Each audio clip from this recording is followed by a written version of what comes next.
Assalamualaikum warahmatullahi wabarakatuh. A'udzu billahi minasyaitonir rajim. Bismillahirrahmanirrahim. Innal hamdalillah nahmaduhu wa nasta'inuhu wa nastaghfiruh wa na'udzu billahi min syururi anfusina wa min sayyiati a'malina. May yahdihillahu fala mudhillalah wa may yudlil fala hadiyalah. Asyhadu an la ilaha illallah wahdahu la syarikalah wa asyhadu anna Muhammadan abduhu wa rasuluh la nabiyya wa la rasula ba'dah. Allahumma salli wa sallim wa barik ala nabiyyina Muhammad wa ala alihi wa ashabihi wa man tabi'ahum bi ihsanin ila yaumiddin. Qala Allah Ta'ala fi kitabihil karim, a'udzu billahi minasyaitonir rajim. Bismillahirrahmanirrahim. Ya ayyuhalladzina amanu taqullaha haqqa tuqatih wa la tamutunna illa wa antum muslimun. Amma ba'd, fa inna astaqal hadis kitabullah wa khairal hadi hadi Muhammadin sallallahu alaihi wasallam. Wa syarrul umuri muhdatsatuha wa kullu muhdatsatin bid'ah wa kullu bid'atin dhalalah wa kullu dhalalatin finnar. Jamaah yang dirahmati Allah Subhanahu wa taala, alhamdulillahirabbil alamin. Marilah senantiasa kita bersyukur kepada Allah Subhanahu wa taala atas segala nikmat dan karunia yang dilimpahkan kepada kita. Banyak sekali karunia Allah yang kita terima selama ini, dari sejak kita masih dalam kandungan ibu kita sampai dengan pagi hari ini. Terlalu banyak. Di antara yang paling utama adalah diberi nikmat iman Islam, insya Allah. Di antara nikmat juga adalah sehat dan sempat untuk datang dan hadir pada kesempatan pagi hari ini di majelis ini. Mari senantiasa kita syukuri nikmat itu dengan menambah ketaatan kita, ketakwaan kita kepada Allah Subhanahu wa taala. Salawat dan salam semoga dilimpahkan kepada Nabi kita Muhammad sallallahu alaihi wasallam, keluarganya, para sahabatnya serta para pengikutnya. Pagi hari ini kita ingin berbicara tentang tazkiyatun nafs, ya. Kemarin beberapa waktu yang lalu panitia menyampaikan ke kami, nampaknya materi ini jarang dibicarakan, karena itu kemudian kita akan bicarakan ini.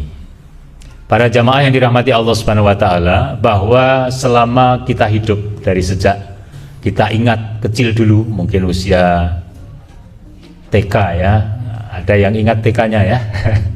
Siapa temennya, siapa gurunya gitu, ya. SD, ya, nggak SD, insya Allah kalau SD ingat. Kalau TK kadang-kadang nggak ingat, ya.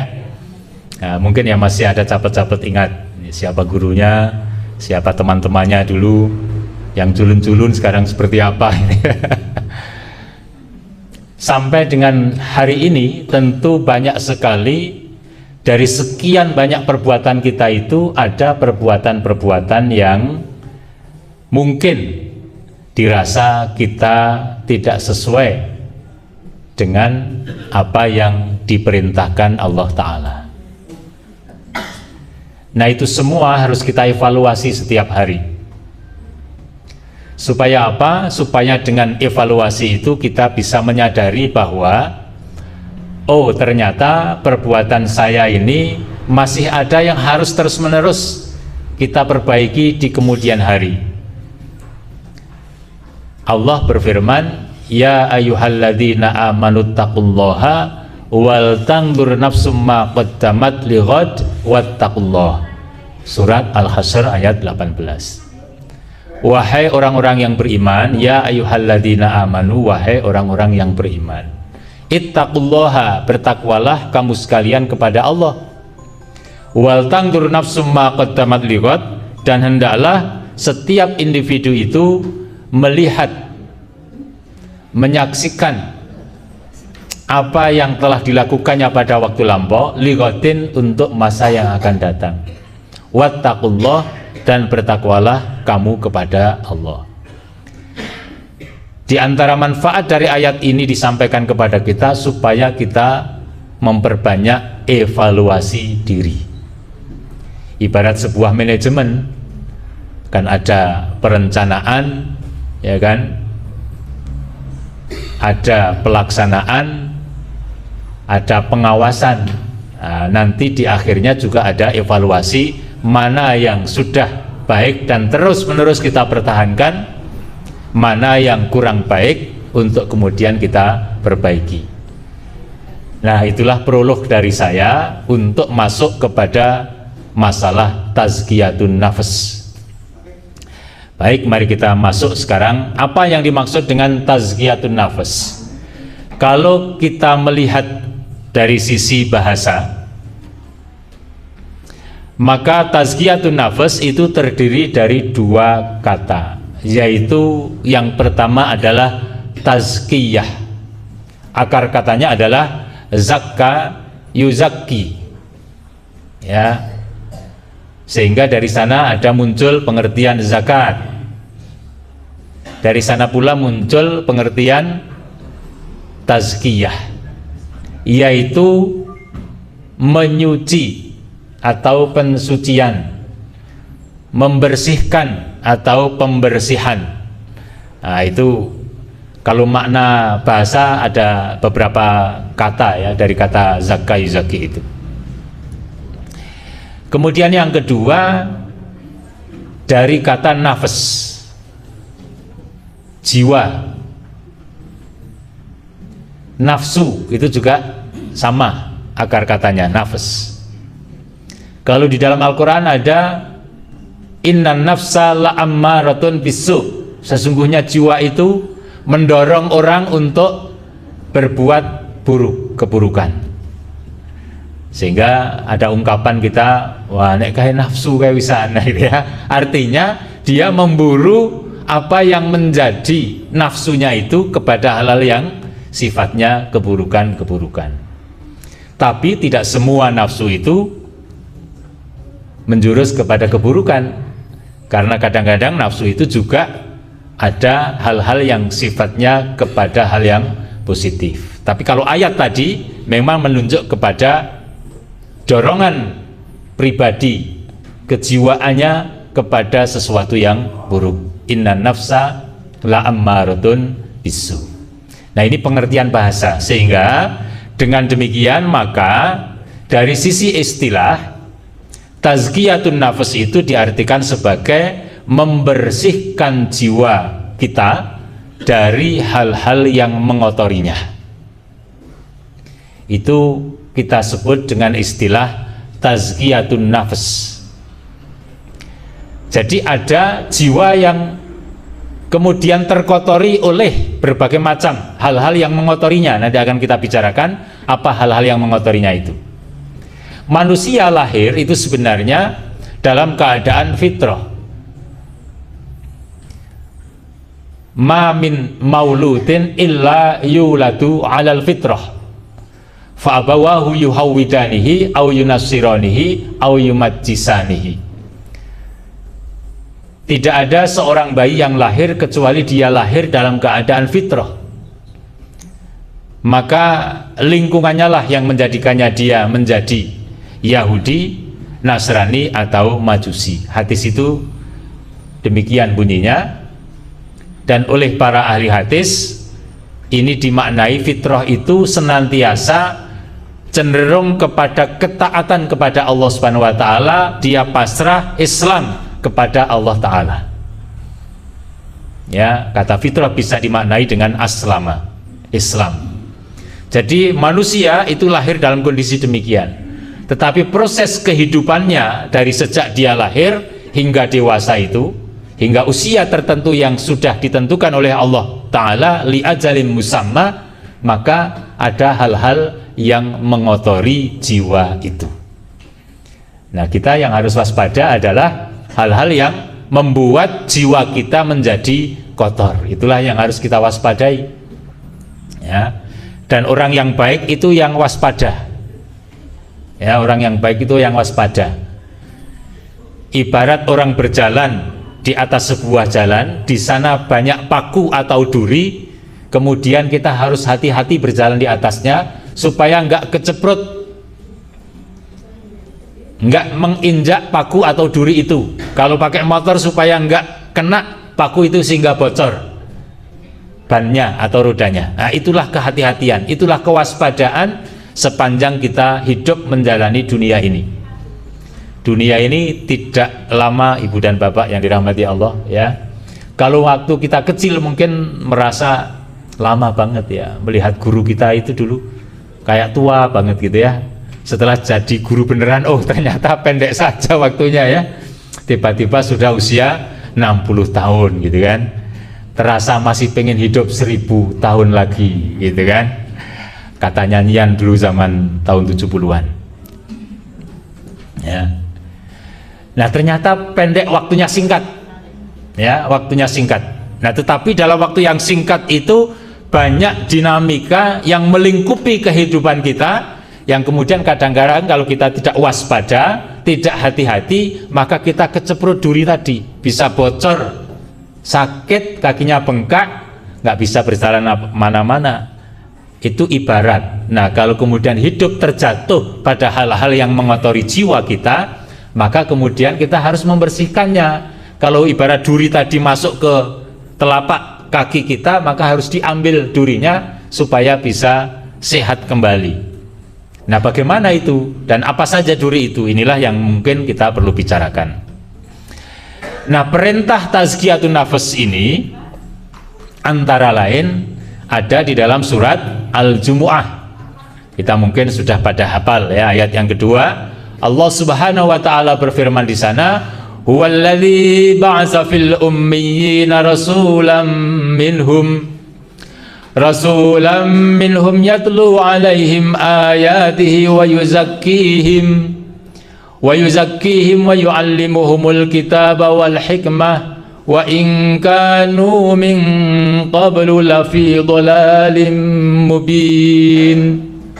Huwallazi ba'atsa fil ummiyina, Allah lah Subhanahu wa taala, huwa di sini allazi ba'atsa fil ummiyina, yang mengutus di antara orang-orang yang ummi, rasulan, seorang rasul, seorang utusan, minhum, dari antara mereka. Yatlu alaihim ayatihi, yang tugasnya itu adalah membacakan kepada mereka ayatihi, ayat-ayatnya.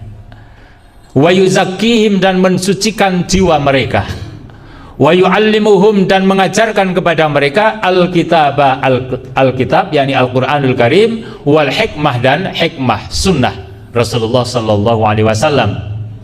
Wa in kanu min qablu lafi dhalalim mubin, dan sesungguhnya mereka sebelumnya itu lafi dhalalim mubin, benar-benar berada dalam kesesatan yang nyata. Para mufassir, para ahli tafsir tentang ayat ini, mereka mengatakan bahwa maksud dari ayat ini adalah Allah Subhanahu wa taala mengutus Nabi kita Muhammad sallallahu alaihi wasallam yang diberi tugas untuk menyampaikan kepada umatnya tentang beberapa perkara, yaitu membacakan kepada mereka ayat-ayat Allah taala, mensucikan jiwa mereka, dan kemudian mengajarkan kepada mereka Al-Quran dan sunnahnya. Sekarang Nabi sudah tidak ada lagi, beliau sudah wafat, maka ada penerus beliau, yakni para ulama, sehingga dikatakan al-ulama'u warasatul anbiya.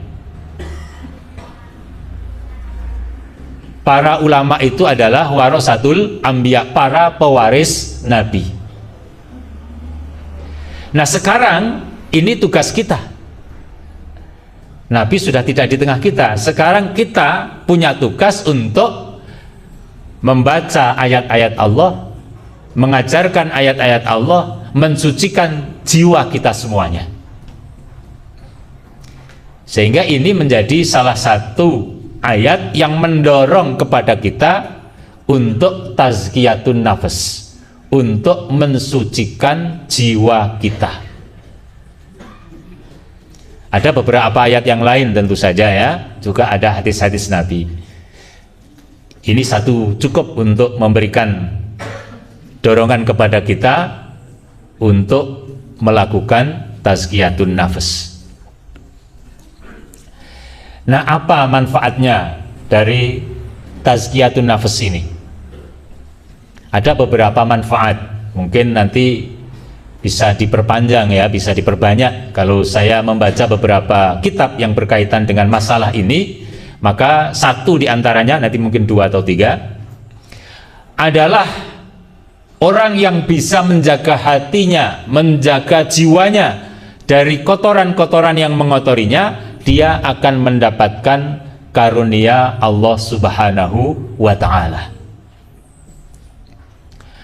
Allah berfirman, ya ayyuhalladzina amanu la tattabi'u khutuwati syaiton.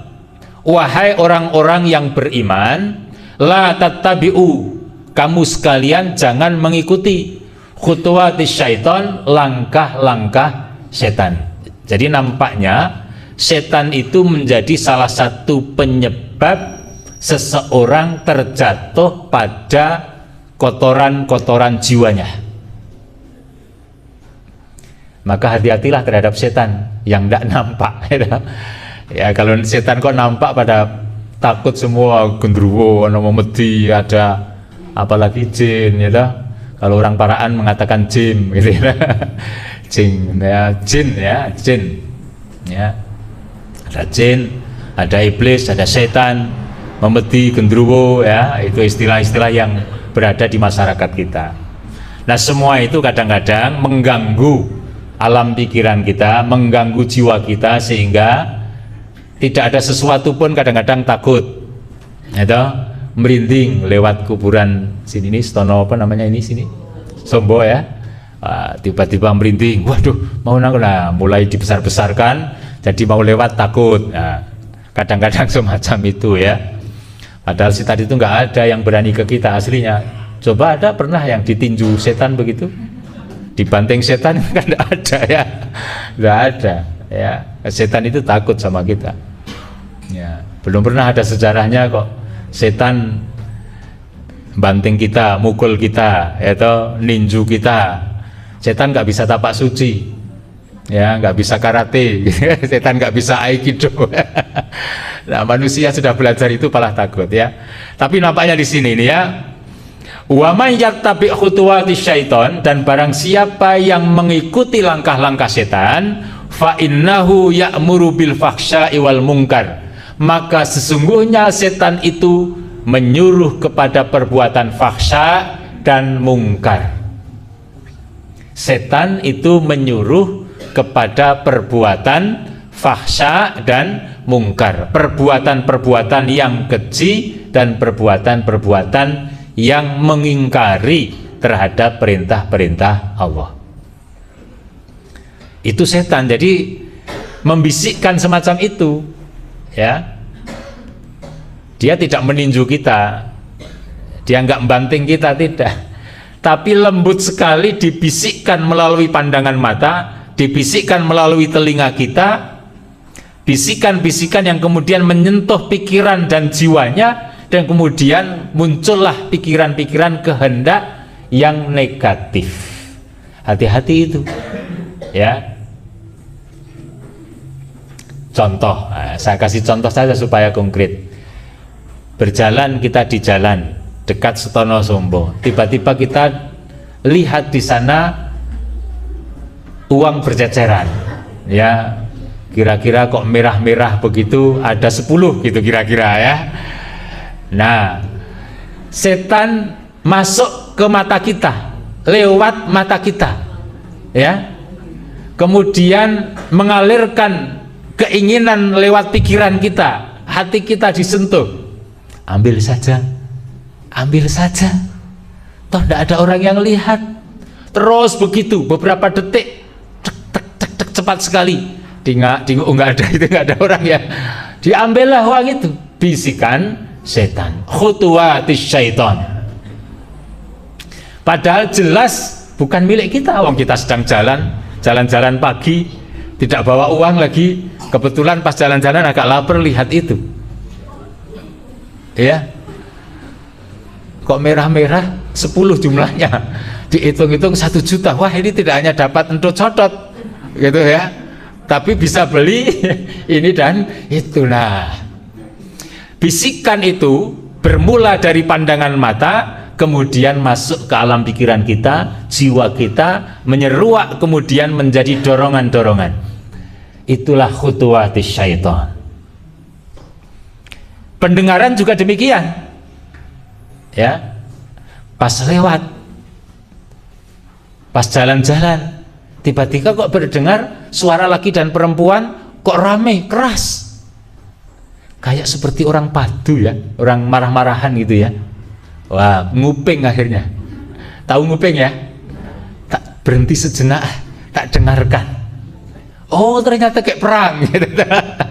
Nah, akhirnya menyeruak itu dari pendengaran telinga kita, masuk ke alam pikiran kita, terus berbisik ke hati kita, dan kemudian pengen mendengarkan, pulang langsung cerita. Mau aku mas, aku mau gak liwat kono kae, krungu si A karo si B kayak ngene lah. Akhirnya cerita, membisikkan jiwa kita untuk kemudian membesar-besarkan cerita, dan kemudian muncullah ghibah, ngelendengi kancane tanggane. Khutuwatis syaiton, langkah-langkah setan, bisikan-bisikan yang memasukkan pendengaran tadi ke dalam pikiran dan jiwa kita, dan kemudian kita mengikuti langkah setan itu. Maka Allah memberi peringatan ini, wa may yattabi' khutuwatis syaiton fa innahu, maka sesungguhnya setan itu ya'muru bil fahsya'i wal munkar. Walaula fadlullahi alaikum wa rahmatuhu, kalau bukan saja karena karunia Allah atas kamu sekalian dan rahmatnya, ma zaka minkum min ahadin abadan, niscaya tidak satu pun di antara kalian yang suci jiwanya. Ya, ma zaka minkum min ahadin abadan, walakinnallaha, akan tetapi Allah itu yuzakki mayyasha, membersihkan kepada siapa saja yang Dia kehendaki, membersihkan jiwanya, mensucikan jiwanya kepada siapa saja yang Dia kehendaki. Wallahu sami'un alim, dan Allah itu maha mendengar lagi maha mengetahui. Tampak di sini. Jadi kalau orang bisa mensucikan jiwanya dari unsur-unsur yang tidak baik yang mengotorinya, maka dia akan mendapatkan karunia Allah. Fadlullah, karunia Allah. Jadi kalau sekarang ini kok kita mampu, maka sebenarnya itu adalah karunia Allah gitu. Ini penting kita catat ya. Maka kita berbondong-bondong untuk mencoba meraih karunia Allah Ta'ala. Itu manfaat yang pertama dari tazkiyatun nafs. Yang kedua, insya Allah orang-orang yang bisa membersihkan jiwanya dari segala anasir yang mengotorinya akan memperoleh kemenangan. Allah berfirman, dan ini barangkali juga kita sudah hafal ya, qad aflaha man zakkaha wa qad khaba man dassaha. Sungguh beruntung orang yang mensucikan jiwanya, dan sungguh merugi orang-orang yang mengotori jiwanya. Qad aflaha man zakkaha. Nah, nanti bagaimana kita membersihkan itu kalau sudah terjatuh pada kotor? Nah, itu nanti saya sampaikan insya Allah. Jadi kita pahami dulu, kalau jiwa kita bersih dari segala hal-hal yang mengotori, insya Allah dia akan memperoleh kemenangan. Ya, qad aflaha man zakkah. Beruntunglah orang yang mampu mensucikan jiwanya. Kemenangan itu kalau di dunia, maka dia akan menjadi sosok seorang mukmin, seorang muslim yang solih. Orang yang solih, orang yang mukmin benar-benar, insya Allah kehadirannya akan memberi manfaat bagi dirinya dan lingkungannya, sehingga orang bisa mengambil manfaat, maslahat daripadanya. Itu kemenangan di dunia. Kemenangan di akhirat, orang-orang yang bisa suci jiwanya itu nanti akan ditempatkan pada tempat yang layak, nanti pada manfaat yang ketiga. Jadi di dunia dia akan tampil menjadi sosok orang yang memberikan manfaat, maslahat pada banyak orang, dan nanti di akhirat dia akan ditempatkan pada tempat yang layak, surga nanti. Jadi yang ketiga nanti manfaatnya adalah surga. Ini yang ketiga manfaatnya. Dia insya Allah akan mendapatkan surga Allah Subhanahu wa ta'ala. Jadi orang yang lahir itu kan dalam keadaan suci tadi, lahir dalam keadaan suci fitrah, dia dalam keadaan pasrah, cenderung untuk senantiasa taat kepada Allah Ta'ala. Bahkan di dalam perut ibunya seseorang itu sudah berjanji nanti akan taat kepada Allah. Maka kalau orang bisa mensucikan jiwanya, nanti kembalinya kepada Allah dia juga dalam keadaan suci insya Allah. Maka pantas kiranya baginya surga. Jannatu adnin tajri min tahtihal anharu khalidina fiha wa dzalika jazaa'u man tazakkah. Ya. Yaitu surga-surga Aden yang mengalir di bawahnya sungai-sungai, mereka kekal di dalamnya. Itulah balasan bagi orang-orang yang mensucikan dirinya.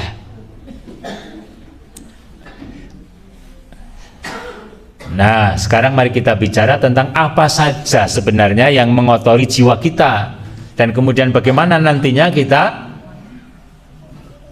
mensucikannya. Yang pertama adalah perbuatan dosa, itu yang mengotori jiwa kita. Yang kedua adalah penyakit hati kita. Ya, boleh kita katakan ada dua hal yang mengotori jiwa kita itu, yaitu perbuatan-perbuatan dosa, dan yang kedua adalah penyakit-penyakit hati. Ya. Nah, perbuatan dosa seperti kesyirikan, kekufuran, kemunafikan, kefasikan, ya. Di dalamnya ada kemaksiatan, kemungkaran, itu semuanya perbuatan-perbuatan dosa. Ya. Nanti mungkin dan juga sudah disampaikan ada materi tersendiri tentang larangan syirik, larangan kufur, larangan nifak, ya, larangan fasik. Nah, itu materi-materi tersendiri. Tapi paling tidak kita sudah pernah mengenal ini.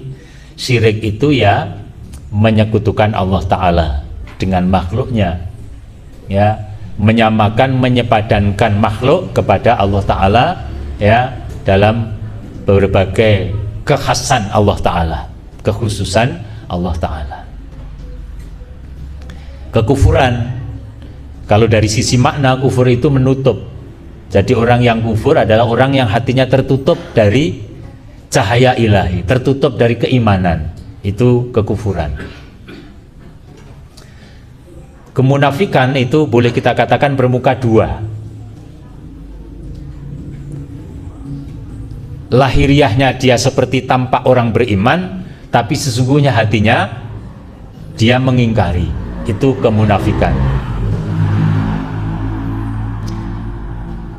Kefasikan itu adalah perbuatan dosa.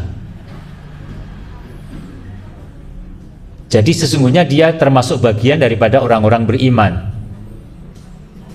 tetapi terkadang terjatuh, ya, kefasikan. Nah, tidak semua syirik itu nanti membawa pelakunya keluar dari Islam. Tidak semua syirik, tetapi tetap harus hati-hati. Sebab kalau tidak hati-hati, ya, kalau sampai dibawa mati, ya berbahaya. Innallaha la yaghfiru ayyushraka bihi wa yaghfiru ma duna dzalika liman yasha. Itu kalau yang berkaitan dengan syirik akbar, apalagi ya syirik besar, sampai dibawa mati masih dalam keadaan syirik, maka dia pasti masuk neraka. Tetapi ada syirik yang kecil, syirik asghar. Ada syirik yang samar-samar seperti riya, pamer. Ya, mungkin semua kita punya sifat pamer itu. Pamer ilmu, pamer kekayaan, pamer harta, harta kekayaan ya, pamer kecantikan, pamer ketampanan, pamer keberhasilan, pamer kekuasaan, itu semuanya termasuk meliputi manusia pada umumnya, dan hampir semua orang kemasukan sifat ini, maka harus hati-hati gitu ya. Kekufuran juga demikian, ada kekufuran yang bisa membawa kepada pelakunya sampai keluar dari Islam, tetapi juga ada kekufuran yang tidak membawa pelakunya keluar dari Islam. Kekufuran yang bisa membawa pelakunya keluar dari Islam apa contohnya? Tidak beriman kepada sebagian ayat-ayat Al-Quran, ya, tidak mengimani, ya, ini berbahaya. Maka kita harus iman, percaya sepenuh hati, pikiran kita lahir batin tentang ayat-ayat Al-Quran dari Al-Fatihah hingga An-Nas. Satu huruf pun tidak boleh kita tidak percaya, ya. Kalau sebagian dari ayat-ayat itu kita tidak percayai, ya, ini bisa jatuh kepada kekufuran yang nyata. Tapi ada kekufuran yang tidak menjadikan kita keluar dari Islam, kufur nikmat. Lupa bahwa nikmat yang kita terima ini semuanya dari Allah Ta'ala, ya. Kadang-kadang kan kita merasa saya bisa begini karena ilmu saya bisa begini karena usaha saya bisa begini karena saudara saya, karena jabatan saya dan sebagainya. Nah, kadang-kadang semacam itu menghinggapi kita, diri kita. Nah, kufur nikmat, sehingga dia tidak banyak sedekah, ya, karena merasa semuanya dari usaha dia. Kemunafikan, nah, kemunafikan juga ada yang bisa menyebabkan seseorang itu benar-benar keluar dari Islam, ya. Dalam surat Al-Baqarah itu kan ada, wa minan nasi may yaqulu amanna billahi wa bil yaumil akhir wa ma hum bimu'minin yukhadi'una Allah wal ladzina amanu wa ma yakhda'una illa anfusahum wa ma yash'urun fi qulubihim maradun fazadahumullahu marada walahum adzabun alimun bima kanu yakdzibun. Mungkin sudah hafal kan surat Al-Baqarah awal-awal itu orang-orang munafik yang ingin menipu Allah dan orang-orang beriman seakan-akan dia beriman, tapi sesungguhnya di dalam hatinya maradun, sakit, fi qulubihim maradun fazadahumullahu marada, kemudian Allah menambah sakitnya itu, ya. Dia menutupi kekafirannya dengan seakan-akan orang beriman. Nah, ini dulu ada di zaman Rasul. Sampai hari kiamat orang munafik semacam ini akan ada, ya. Maka kita jangan jatuh padanya. Ini nanti kalau tidak beriman beneran di dalam hatinya, ya bisa menjadi kufur. Nanti fitarkil asfali, dia akan berada di dalam keraknya api neraka. Tetapi ada kemunafikan yang tidak menyebabkan pelakunya keluar dari Islam, tapi dia punya ciri-ciri kemunafikan, yaitu ayatul munafiqi salasun, idza ahdasa kadzaba, kalau bicara dusta, ya. Wa idza wa'ada akhlafa, kalau berjanji dia juga dusta. Wa idza tumina khana, kalau diberi amanat dia khianat. Nah, itu ciri-ciri kemunafikan. Mungkin kita juga kadang-kadang, apalagi yang masih anak-anak, Bu, SPP ini tambah, padahal untuk tambahan, ya. Kalau saya bicara gitu kadang-kadang itu nasihati santri begitu supaya dia tidak bohong sama bapak ibunya, katanya iuran ini dan itu misalnya gitu kan. Nah, kadang-kadang bohong. Kamu ngerokok enggak? Enggak Ustadz. Kok baunya bau rokok? Enggak ini Ustadz, orang lewat saja. Nah, kadang-kadang semacam itu, ya. Nah, mungkin kita pernah juga begitu sama suami, sama istri, sama anak-anak. Itu kalau orang tua sama anak-anak bohong, ya, katanya mau ke tetangga padahal ke pasar jajan, ya. Gitu ya. Nah, kadang-kadang hal-hal semacam itu terjadi pada diri kita.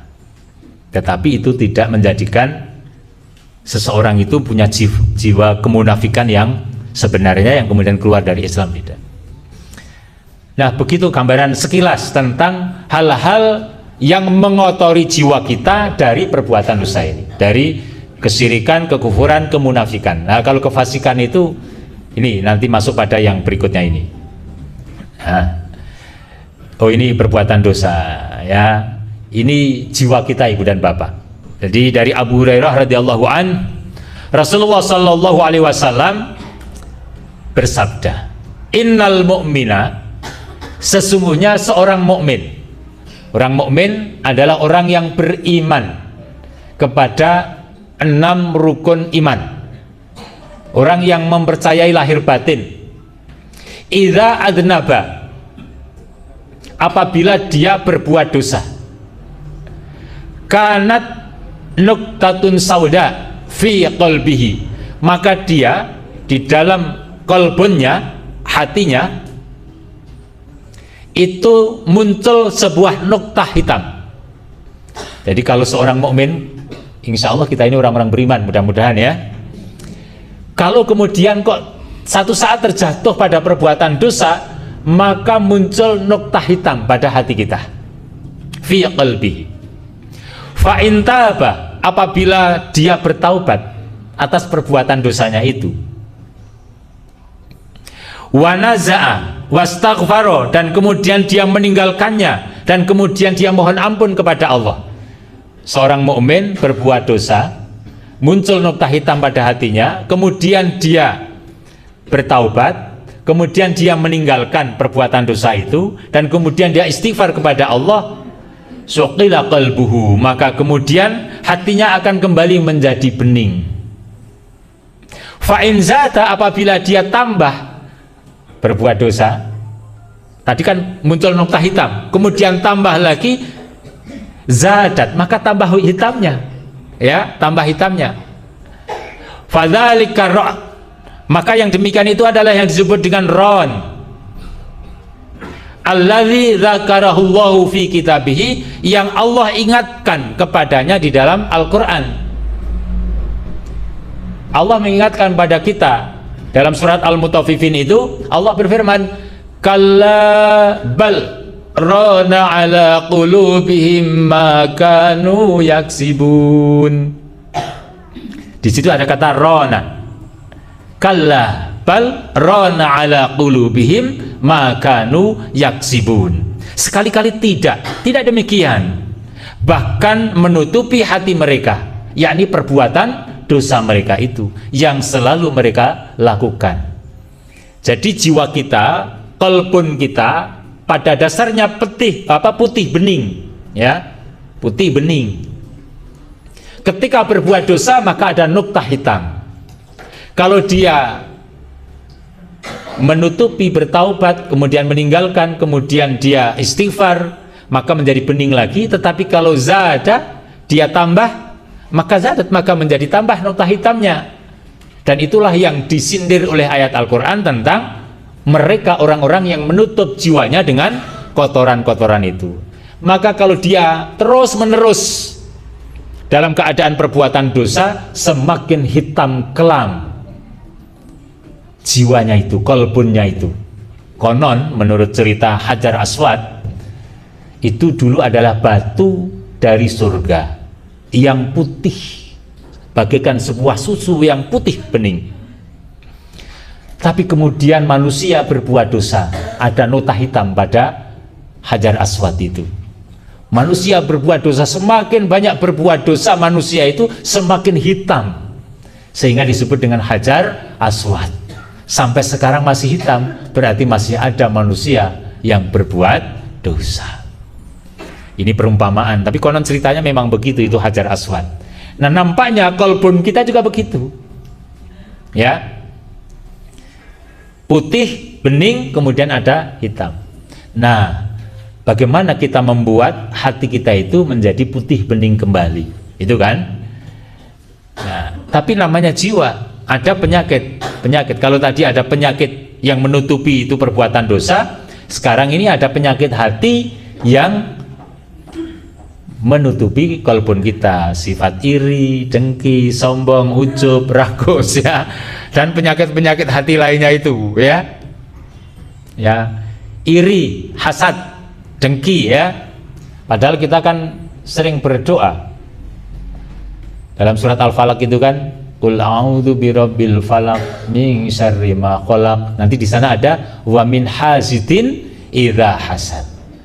Berlindung kepada Allah dari hasadnya orang yang hasad. Kan begitu toh? Tidak boleh hasad itu kecuali dalam dua perkara. Ya, yaitu kalau kita mendapati orang berilmu, kemudian dia menjalankan ilmu itu sehingga ilmu itu temerap pada dirinya, dan kemudian dia mengajarkan ilmu itu kepada orang lain. Kita boleh ingin seperti mereka. Ya. Dengki itu begini Ibu Bapak, ada beberapa macam dengki. Dengki itu ada orang dengki yang ketika dia melihat kebaikan orang lain, kenikmatan, ketika dia melihat kenikmatan orang lain, maka dia tidak suka kalau kenikmatan itu pada orang lain itu, dan ingin kenikmatan itu pindah pada dirinya. Ini pertama, ini sifat dengki. Contoh, saya kasih contoh yang konkret sajalah. Misalnya tetangga kita, saya contohkan tetangga ini supaya konkret penjelasannya ya, mudah.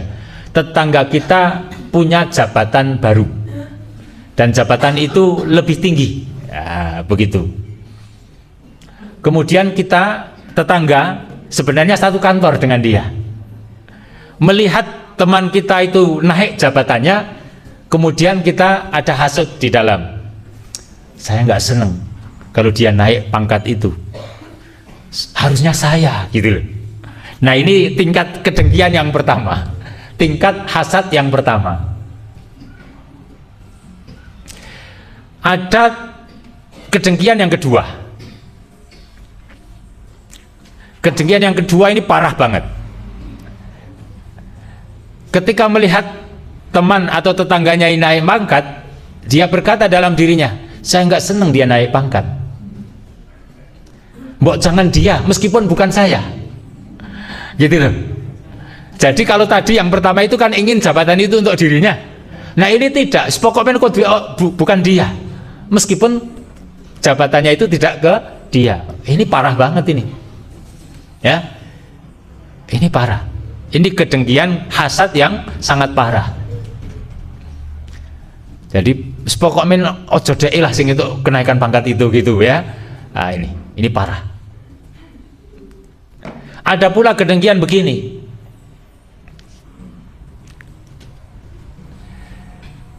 Kedengkian apa, temannya atau tetangganya itu dapat pangkat, mbok ya jangan dia. Tetapi seandainya saya, dan kemudian saya pengen, tetapi saya kok tidak dapat, ya sudahlah, nggak apa-apa. Nah ini agak lebih lumayan, walaupun ada unsur dengkinya. Gitu. Ini tingkatan-tingkatan kedengkian. Nah mari kita introspeksi pada diri. Kadang-kadang kita muncul kayak begitu apa enggak? Kalau tadi contoh jabatan, mungkin soal rezeki, sama-sama usaha, sama-sama jajar warungnya, sana bakul bakso, sini bakul bakso, sana kok laris, sini kok tidak. Kedengkian muncul. Ya, sama-sama bakul kelontong, sama-sama bakul mbako, sama-sama ini kok sana laris, saya enggak.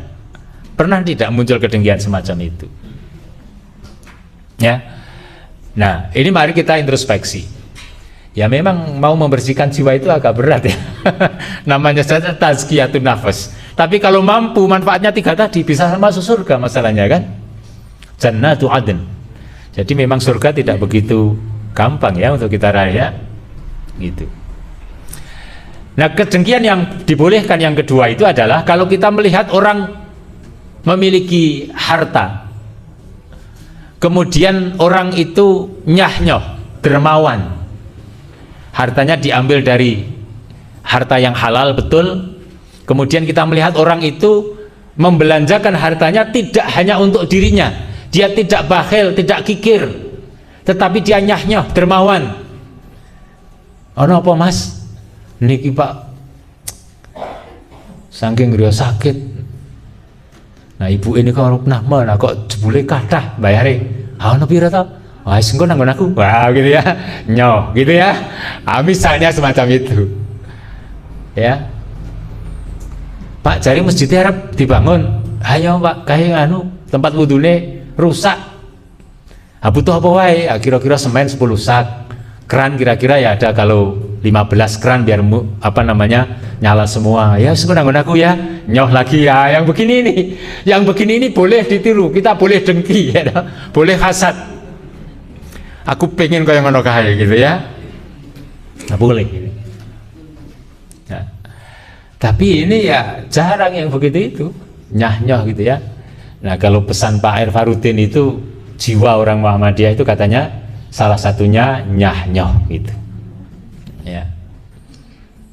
Sehingga kadang-kadang ini kalau di pondok pesantren Ustadz, kita kurang kamar.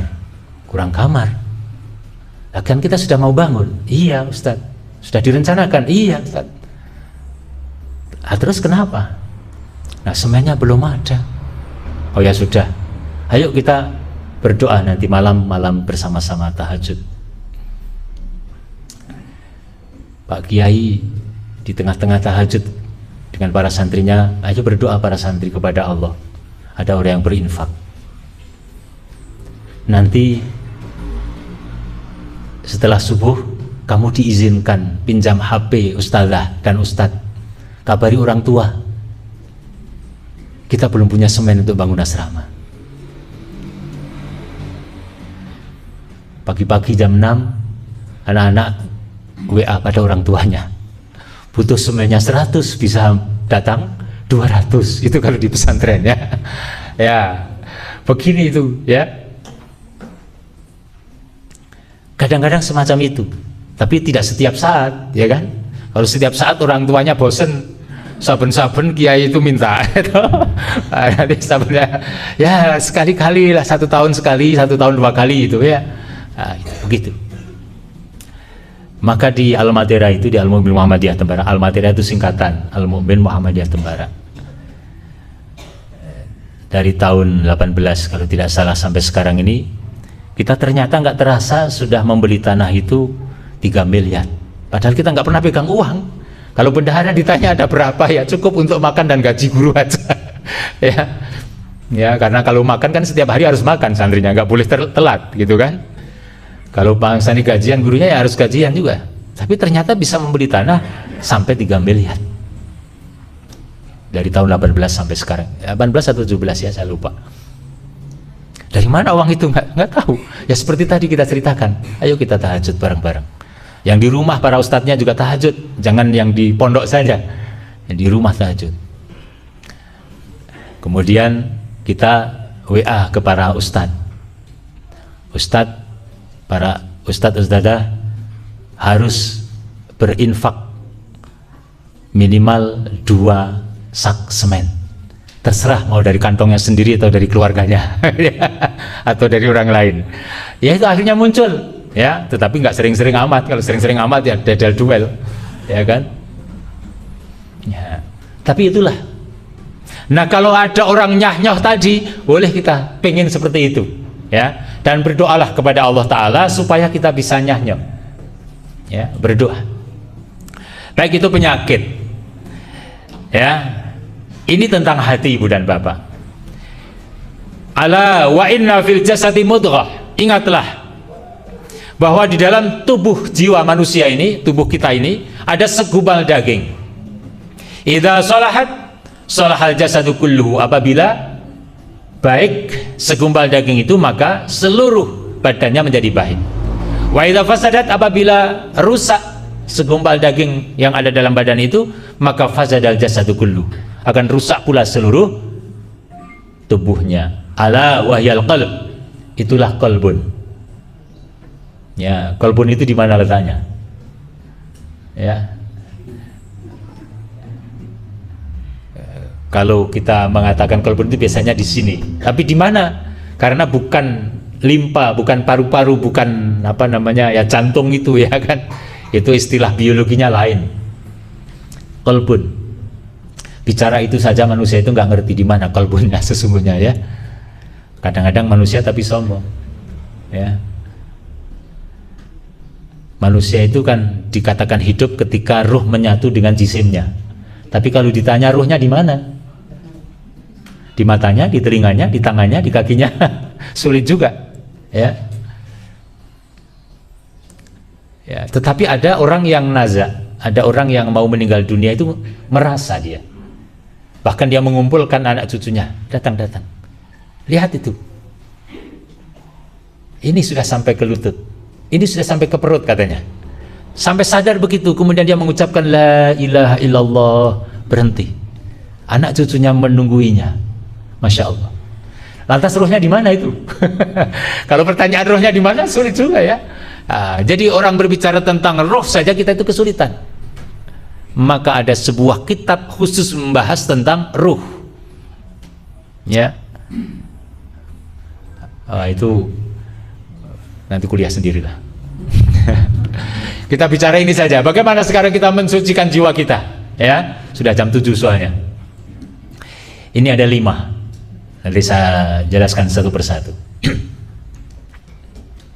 Yang pertama kita harus menguatkan iman dan tauhid kita, menjauhi kesyirikan tadi. Ya. Yang kedua kita harus mengikhlaskan ibadah hanya untuk Allah saja, hanya kepada Allah saja. Yang ketiga kita meninggalkan maksiat. Tadi iri, dengki, sombong dan lain sebagainya, ya, kefasikan itu kita tinggalkan. Ya memang manusia itu selalu begitu ya, hidup selalu berputar. Tetapi kita harus selalu ingat, harus selalu ingat. Yang keempat, memperbanyak amal soleh, menutupi kemaksiatan yang kita lakukan itu dengan amal soleh. Wah, tadi saya ngondoh ketika mendengar tetangga tadi berantem, kemudian saya bilang ke suami, oh ternyata saya ngondoh. Kalau begitu gagap-gagap, oh di saku saya ada 20.000 rupiah, datanglah ke masjid, masukkan ke kotak infak. Menutup kemaksiatan dengan amal soleh. Kok ternyata gagap-gagap tidak diajak? Ini hari apa sekarang? Besok kalau hari Kamis saya tak puasa, untuk menutup kemaksiatan dengan perbuatan kebaikan. Mau puasa nggak kuat saya, besok hari Kamis itu pekerjaan banyak. Kalau begitu uang nggak punya untuk sodako, untuk infak. Mau puasa nggak kuat. Kalau begitu saya tak silaturahim saja ke Pak Mukhlas. Ke tempat Pak Mukhlas silaturahim, palas disuguh. Udah makanan gratis lagi. Ya sudah dapat silaturahim. Niat menutup keburukan dengan amal soleh. Yang kelima, menguatkan zikir dan doa kepada Allah Subhanahu wa Ta'ala. Kuatkan zikir dan doa. Ya, ini 5 hal yang berkaitan dengan upaya untuk mensucikan jiwa kita. Satu persatu mari kita lihat. Alladzina amanu wa lam yalbisu imanahum bidzulmin ulaika lahumul amn wa hum muhtadun. Orang-orang yang beriman dan tidak mencampuri keimanan mereka dengan kezaliman. Di sini kata bidzulmin, menurut para ulama, para ahli hadis yang terkait dengan ayat ini menceritakan bahwa kata zulmin dimaknai dengan kesyirikan. Ulaika lahum al-aman, maka bagi mereka itu akan mendapatkan keamanan. Wahum muhtadun, dan mereka itulah orang-orang yang diberi petunjuk. Jadi kita kuatkan iman kita. Alladzina amanu walam yalbisu imanahum bidzulm. Kuatkan iman, jauhi kemusyrikan. Ya, agak saya percepat ini karena udah jam 7:10 menit. Yang kedua tadi adalah mengikhlaskan ibadah hanya untuk Allah Subhanahu wa Ta'ala. Inna anzalna ilaikal kitaba bil haqq fa'budillaha mukhlishan lahuddin. maka beribadahlah kepada Allah dengan ikhlas baginya. Ikhlas beribadah kepada Allah, jangan dicampuri dengan ibadah-ibadah kepada yang lain, kepada yang disebut dengan taghut, yaitu makhluk Allah yang disembah, makhluk Allah yang diibadahi dan dia rela diibadahi.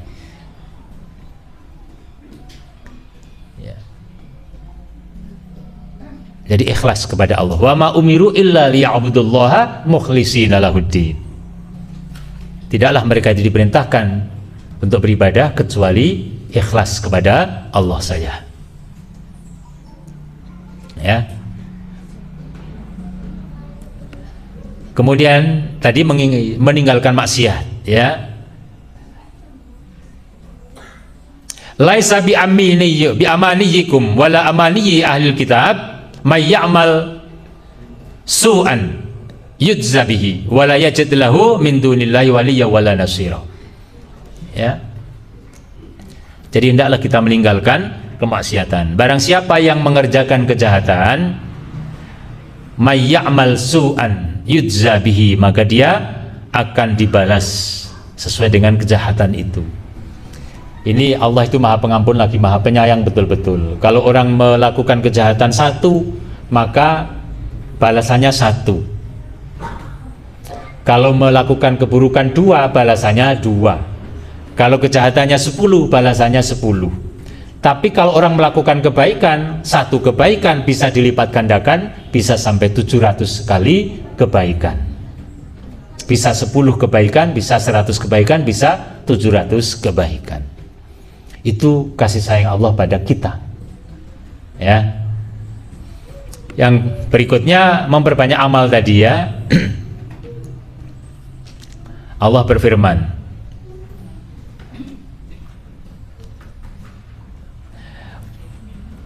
wa nunazzilu minal qur'ani ma huwa syifaa'u wa rahmatul lil mu'minin wa la yazidu wa ma yazidu dhalimina illa khasara. Juga firman Allah yang lain, wa sayujannabu hal atqal ladzi yu'ti ma lahu yatazakka. Dan kelak akan dijauhkan orang yang paling takwa dari neraka, ya. Akan dijauhkan mereka, orang-orang yang paling takwa itu dari neraka. Alladzi yu'ti ma lahu yatazakka, yang mereka menafkahkan hartanya itu di jalan Allah untuk membersihkannya.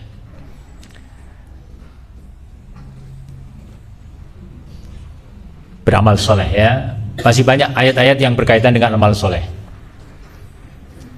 Misalnya begini, wa man taba wa amana wa amila amalan sholihan, barang siapa yang bertaubat dan kemudian dia beriman dan kemudian dia beramal soleh, faulaika yubaddilullahu sayyi'atihim hasanat, maka mereka itulah orang-orang yang akan diganti keburukannya dengan kebaikan-kebaikan. Wa kana Allahu ghafurur rahima, dan Allah itu maha pengampun lagi maha penyayang. Itu antara lain, ya. Jadi beramal soleh, menguatkan zikir dan doa kepada Allah Ta'ala. Ini salah satu doa, kalau perlu dicatat, ya, menjadi tambahan doa kita. Yang atas itu, Allahumma, saya bacakan, Allahumma ati nafsi taqwaha wa zakkiha anta khairu man zakkaha anta waliyuha wa maulaha. Ya, jadi kalau mau dicatat cara membacanya, karena di situ tidak ada jenggotnya.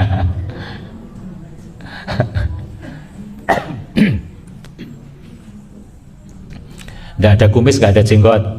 Kalau kumis itu fathah dan dhammah, kalau jenggot itu kasroh.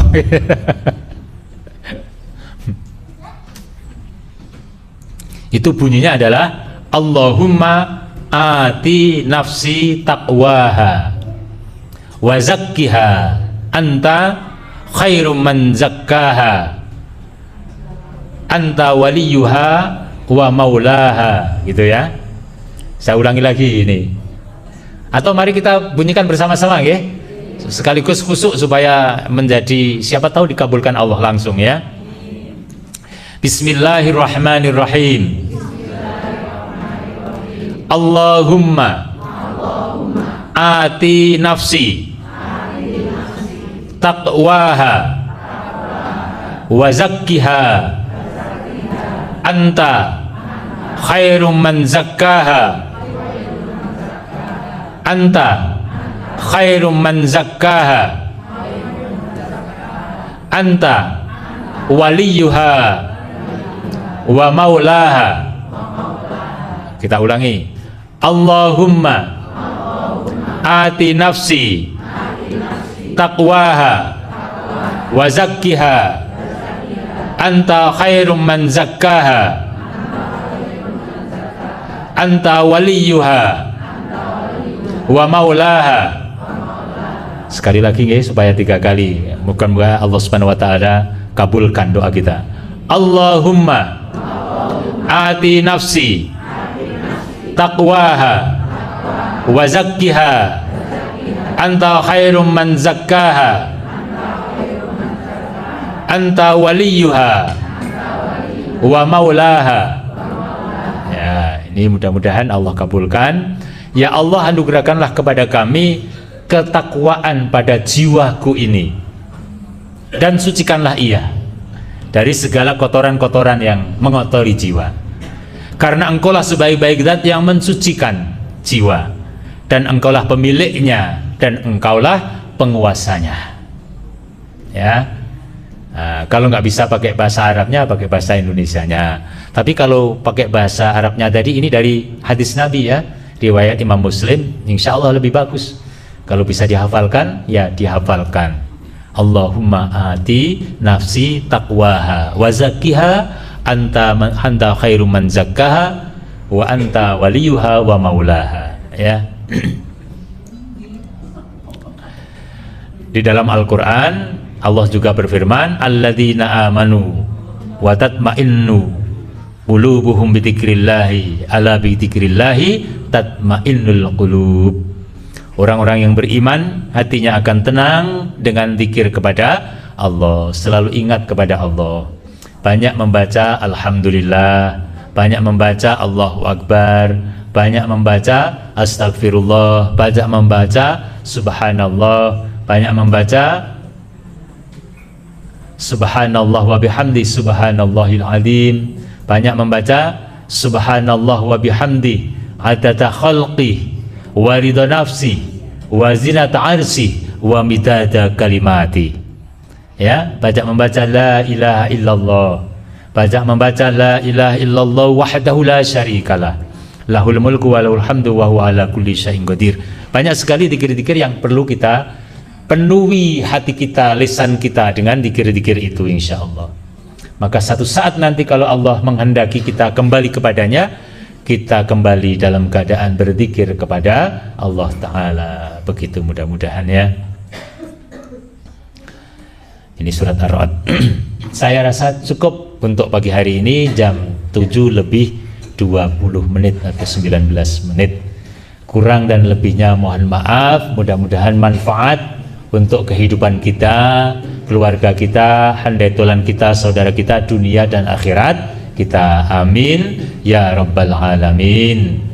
Kurang lebihnya mohon maaf. Saya akhiri, subhanakallahumma wa bihamdika asyhadu an la ilaha illa anta astaghfiruka wa atubu ilaik. Walhamdulillahirabbil alamin. Assalamualaikum warahmatullahi wabarakatuh.